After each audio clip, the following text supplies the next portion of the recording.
Hello guys, मैं आपके लिए एपिसोड 29 की एक्सप्लेनेशन लेकर आ गई हूँ। इसका स्टार्ट यहाँ से होता है कि कॉन्ग जाओ नेक्स्ट डे स्कूल आता है, पर जो शो जिंगजिंग ने उसे बैग दिया होता है वो लेकर नहीं आता, अपना ही कोई बैग लेकर आता है और शो जिंगजिंग को बुलाता भी नहीं है। और अगर ब्रेक में होता है तो शो जिंगजिंग उसके पास आकर बैठने लगती है, तो वो वहाँ से खुद उठकर चला जाता है। जगह अकेली शो जिंगजिंग बैठी होती है तो गाउसिन उसके पास आता है और कहते हैं कि तुम्हें उसके पास अपनी हर बात क्लियर करनी चाहिए। तो वो कहती है कि कोई बात नहीं, मैं किसी को ऐसे तंग नहीं करना चाहती, अगर मैंने सब सच भी कहा है तो उसकी मर्जी, वो मुझे माफ करे ना करे। और उसके दिए हुए डॉग को देखने लगती है। और कॉन्ग जाओ अपनी मॉम के पास आता है तो मॉम कहती है कि तुमने क्या शो जिंगजिंग के साथ दोस्ती कर ली। तो कॉन्ग जाओ कोई भी जवाब नहीं देता। तो उसकी मॉम कहती है कि शो जिंगजिंग काफी अच्छी लड़की है, उसने जो भी किया तुम्हारे डैड के लिए किया, उसने खुद कुछ नहीं किया, तुम्हें चाहिए कि तुम उसको माफ कर दो। जिंगजिंग काफी लंबा मैसेज सॉरी का लिख रही होती है और कॉन्ग जाओ को सेंड करती है, तो पता लगता है कि कॉन्ग जाओ ने उसे ब्लॉक किया हुआ है क्योंकि उसका मैसेज ही नहीं उसके तक पहुंचता। और हमें कॉन्ग जाओ दिखाया जाता है जो शो जिंगजिंग को ब्लॉक करने जा रहा होता है। इतने में उसकी मॉम आती है और कहती है कि कॉन्ग जाओ, और काफी ज्यादा रो रही होती है। तो कॉन्ग जाओ समझ जाता है कि कुछ ना कुछ हुआ है। ये सुनकर कॉन्ग जाओ वहाँ से भाग कर जाता है और शो जिंगजिंग जो क्लास में कॉन्ग जाओ के डैड के लिए कार्ड लिखा रही होती है और हर कार्ड का नंबर गंदा नंबर आ रहा होता है जो शो जिंगजिंग को नहीं पसंद होता। और वो कह रही होती है कि ये ऐसा क्यों हो रहा है। और उसकी फ्रेंड जाई ओ उसे आकर कह रही होती है कि शो जिंगजिंग कुछ नहीं होता। इतने में पीछे से शो जिंगजिंग की दूसरी फ्रेंड आ जाती है और कहती है कि मैंने सुना कॉन्ग जाओ के डैड, इतना ही कहती है तो शो जिंगजिंग वहाँ से भाग जाती है और जायो उसे रोक लेती है शो जिंगजिंग के पीछे जाने से। शो जिंगजिंग कॉन्ग जाओ के घर जाती है, दरवाजा नॉक करने लगती है पर कोई भी डोर ओपन नहीं करने आता। तो काफी टाइम उसका वहाँ पर वेट करने लगती है कि कोई ना कोई तो घर पर आएगा ना, पर कोई भी नहीं आता। ये देखकर वो अपना मैथ का पेपर वहाँ पर रख जाती है जहाँ पर बैठी होती है उसके डोर के बाहर, जो उसका काफी ज्यादा अच्छा पेपर हुआ होता है। और वहाँ से जाने के बाद एक जगह उदास बैठी होती है और कॉन्ग जाओ की मेमोरीज को याद कर रही होती है कि किस तरह दोनों ने एक दूसरे को शुरू से सपोर्ट किया, पर दोनों अब एक दूसरे के लिए अनजान बने हुए थे। जिंगजिंग क्लास में भी कॉन्ग जाओ का ही सोचती रहती है और कॉन्ग जाओ जब सब चीजें पैक कर रहा होता है तो उसको काफी ज्यादा शो जिंगजिंग की चीजें मिल रही होती हैं और उन सबको देख देख कर उसको याद आ रहा होता है कि शो जिंगजिंग ने ये मुझे किस किस तरह दी थी। और शो जिंगजिंग का टेस्ट भी देख रहा होता है जो उसके घर के बाहर वो रख कर गई थी और वो सब चीजें अपने एक बैग में डाल देता है। गाउसिन क्लास की विंडो से देखता है कि कॉन्ग जाओ अपनी मॉम के साथ जा रहा होता है और कहता है कि कॉन्ग जाओ। शो जिंगजिंग ये सुनकर क्लासरूम से भागकर कॉन्ग जाओ की तरफ जाती है और कॉन्ग जाओ की मॉम उसे कह रही होती है कि तुम्हें अपने सब दोस्तों से गुड बाय तो कहना चाहिए। तो वो कहते हैं कि मैंने सबको मैसेज कर दिया था। इतने में पीछे से शो जिंगजिंग आ जाती है और मॉम उसे रोक देती है और कहती है कि जाओ शो जिंगजिंग से बात करो, जब तुम्हारी बात कंप्लीट हो जाए तो एयरपोर्ट पर आ जाना और अच्छे से बात करना। शो जिंगजिंग के पास जाती है और कहती है कि कॉन्ग जाओ के डैड के बाद मैं इसे इंग्लैंड लेकर जा रही हूँ और वहीं जाकर ये सब पढ़ाई वगैरह करेगा और मुझे तुम्हें थैंक्स कहने का मौका नहीं मिला। तो उसकी माँ वहाँ से चली जाती है। तो शो जिंगजिंग कॉन्ग जाओ को कहती है कि क्या तुम मुझसे नाराज हो। कॉन्ग जाओ कहता है कि नहीं। तो वो कहती है कि तुम फिर मेरी तरफ क्यों नहीं देख रहे, और कहती है कि ये एक स्टूपिड क्वेश्चन होगा पर मैं तुमसे पूछना चाहती हूँ कि कब तुम मुझसे नाराजगी खत्म कर दोगे। तो वो कहता है कि मैं तुमसे नाराज नहीं हूँ। तो वो कहती है कि तुम फिर मेरी तरफ ही देख लो। तो कॉन्ग जाओ कहता है कि मैं जब जब तुम्हें देखता हूँ तो मुझे अपनी पिछली यादें दोबारा से याद आती हैं अपने डैड के साथ, और रोने लगता है और कहता है कि तुम जब भी एग्जाम में बैठो तो अच्छे से अपने पेपर को देखना, और मैंने तुम्हारा मैथ का पेपर देखा था, काफी डिफिकल्ट क्वेश्चन थे बट तुमने कर लिए, काफी अच्छी बात है, मुझे देखकर खुशी हुई थी। तो वो कहती है कि तुम मेरी बात को इग्नोर नहीं करो, मैं तुम्हें मिस कर रही हूँ, हम सब तुम्हें मिस करते हैं, क्यों नहीं तुम यहाँ रह जाते।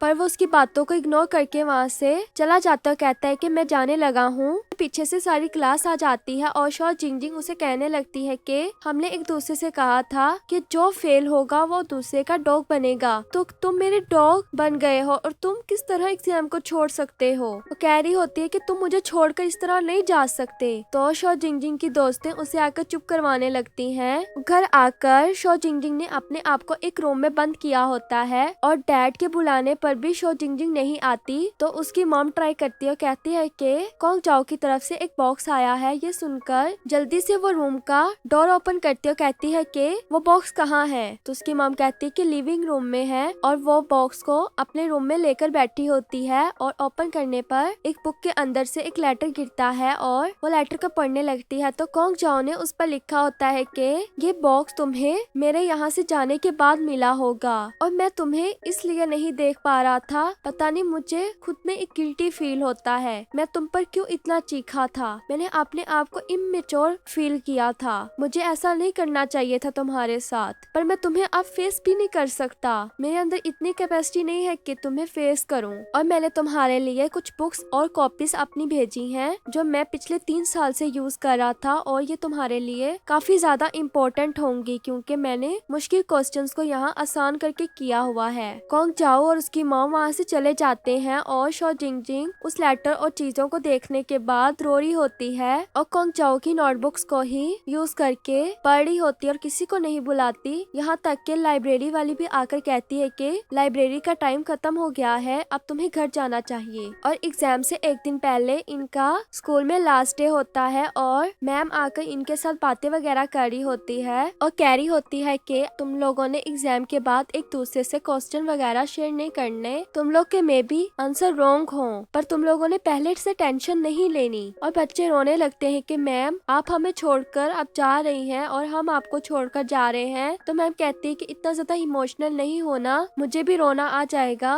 पर बच्चे सब रोने लगते हैं और कहते हैं कि मैम हम आपको नहीं छोड़ना चाहते। मैम भी दूसरी तरफ फेस करके रोने लगती हैं, और मैम फिर इस तरफ फेस करके कहती है कि चलो आप तुम लोग फ्री होने लगे हो, और एक लास्ट गुड बाय बच्चों को कह देती है। पूरी क्लास खड़ी होकर मैम को गुड बाय कहती है, और मैम कहती है कि आज से तुम लोग फ्री हो। ये सुनकर बच्चे अपने पेपर्स वगैरह ऊपर की तरफ फेंकते हैं, और मैम को शो जिंगजिंग लाकर फ्लावर भी देती है, और वो मैम को हक कर लेती है। तो जायो भी मैम को हक कर लेती है। सब दोस्त अपने अपने दोस्तों के साथ और क्रश के साथ फोटोशूट कर रहे होते हैं। एक लास्ट में उनकी ग्रुप फोटो होनी होती है, तो फोटोग्राफर कहते हैं कि तुम लोगों ने ये दरमियान में जगह क्यों छोड़ी हुई है। गौसन कहते हैं कि कॉन्ग जाओ की जगह थी, और इसी तरह उनकी पिक उतरती है। और रात में जिंग जिंग शो जिंग के घर आती है और कहती है कि मेरी मॉम ने ये आपके लिए भेजा है, और देखना शो जिंग के काफी अच्छे एग्जाम में मार्क्स आएंगे। शो जिंग भी उसे देखकर खुश होती है, और नेक्स्ट डे एग्जाम का टाइम आ जाता है, और उसकी मॉम कहती है कि शो जिंग तुमने हर चीज कंप्लीट कर ली ना, तुम्हारे पास रोल नंबर स्लिप है, हर चीज है ना। तो शो जिंग कहती है कि मॉम इतनी क्यों फिक्र कर रही है, मेरे पास हर चीज है। अभी कहती है कि हाँ एक चीज रह गई। जल्दी से रूम में जाती है और कार्ड्स को करने लगती है, तो एक कार्ड निकालती है, पर उसको कॉन्ग जाओ की बात याद आती है कि तुम हर चीज को कर सकती हो। और ये सोचकर वो अपने कार्ड को वापस रख देती है और कहती है कि देखना मैं एग्जाम में कर दिखाऊंगी। यूनिवर्सिटी के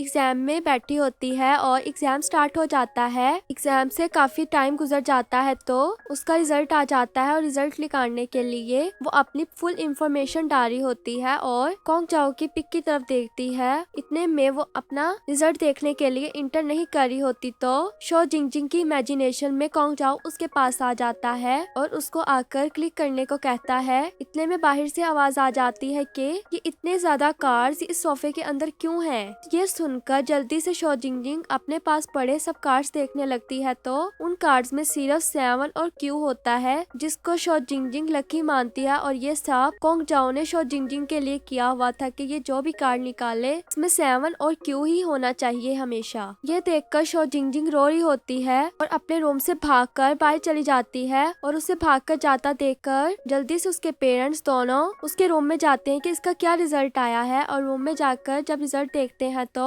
उसके यूनिवर्सिटी के एग्जाम में 483 मार्क्स आए होते हैं। ये देखकर उसके मॉम डैड इतना ज्यादा खुश होते हैं कि इसको यूनिवर्सिटी में जाने का चांस मिल गया है। शो जिंग जो खुशी में उसी अंडरपास के ऊपर खड़ी होकर चीखे मारने लगती है और कहती है कि मैंने कर दिखाया। दोबारा से बच्चे घर के कपड़ों में स्कूल के लास्ट डे में आए होते हैं और उनको अपने लास्ट फोटोशूट का एल्बम भी मिल जाता है। उसको देख के शो जिंग खुश हो रही होती है। इतने में मैम आती है और मैम कहती है कि आप लोग का ये लास्ट डे है जो आप लोग स्कूल में आए हो। इतने में बाहर से कॉन्ग जाओ आ जाता है और कॉन्ग जाओ को मैम देखकर कहती है कि कॉन्ग जाओ तुम तो अब्रॉड नहीं चले गए थे। कॉन्ग जाओ कहता है कि प्लान चेंज कर लिया, और मैम के दोबारा पूछने पर कॉन्ग जाओ कोई जवाब नहीं देता और सीधा शो जिंग के पास जा रहा होता है। और शो जिंगजिंग को कहते कि मैंने तुमसे कुछ कहना है। इतने में छुट्टी की बेल हो जाती है और काफी ज्यादा बच्चे शोर करने लगते हैं। तो शो जिंगजिंग कहती है कि मैं तुम्हें नहीं सुन पा रही, पर कोंग जाओ कुछ बोल रहा होता है और शो जिंगजिंग कहती है कि खामोश हो जाओ, मुझे कोंग जाओ की बात सुनने दो। और यहीं पर हमारी एपिसोड खत्म हो जाती है। सो गाइस, अगर आपको मेरी वीडियो पसंद आए तो मेरे वीडियो को लाइक करना, मेरे चैनल को सब्सक्राइब करना, मुझे इंस्टा पे फॉलो करना। इंस्टाग्राम का लिंक आपको डिस्क्रिप्शन बॉक्स में मिल जाएगा। Thanks for watching.